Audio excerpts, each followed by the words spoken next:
Hey everyone, I'm back with another video discussing the AI art situation. Since the last update, there have been several new developments, and it feels like there is something new happening every week. In this video, I want to focus on several key aspects that matter to us artists. First, let me start with image cloaking.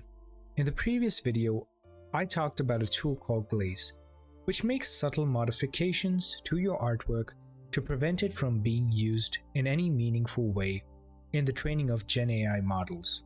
However, the major issue with this tool was that it required a beefy system with an expensive GPU, making it an unrealistic solution for many people.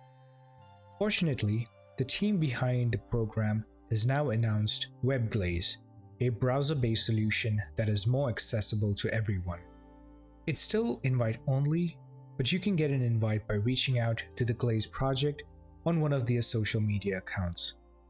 They've been constantly upgrading the program since its inception, so you need not worry about people finding a workaround. There is some misinformation floating around that Glaze doesn't work or that there are already ways to bypass it, but that is not accurate. Besides Glaze, other tools such as Mist and PhotoGuard have been developed for a while now. Mist aims to prevent against style mimicry similar to what Glaze offers. However, they claim to be more robust and time efficient in comparison to Glaze. PhotoGuard, on the other hand, aims to raise the cost of malicious AI-powered image editing tools. As time goes by, in my opinion, we will see many similar services offering protection against generative AI.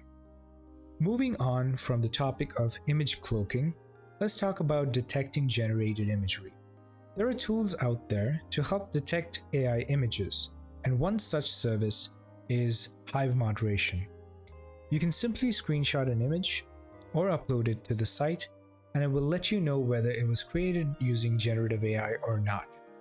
I found it to be quite accurate in detecting AI images. It readily detects images that come out of popular models like Midjourney, DALL-E, and Stable Diffusion. It even detects images that have been slightly altered in Photoshop.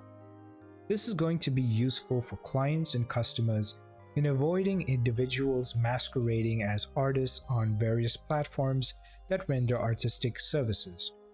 Platforms that have a no AI policy have integrated similar moderation tools into their sites to combat the spam of AI-generated content. Speaking of spam, sites like Pinterest are now flooded with generated images. I can't go without being bombarded with AI images when trying to search for references.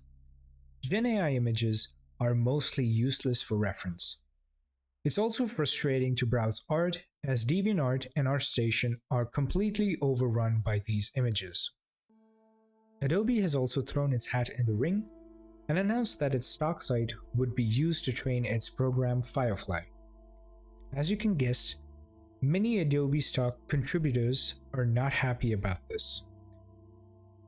To make matters worse, dozens of artists have found tons of generated images in their style on the stock site.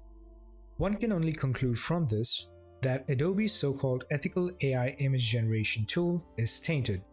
In addition to all of this, more and more lawsuits keep piling up against the companies responsible for unleashing this generative AI scourge on the internet. It's difficult to predict the outcome. Unfortunately, this is here to stay, and I hope that it gets properly regulated. In my opinion, AI is excessively glorified and overhyped by its proponents. Anyone who propagates the adapt or die mentality is merely fear-mongering.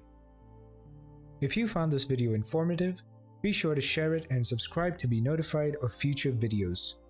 Thanks for watching.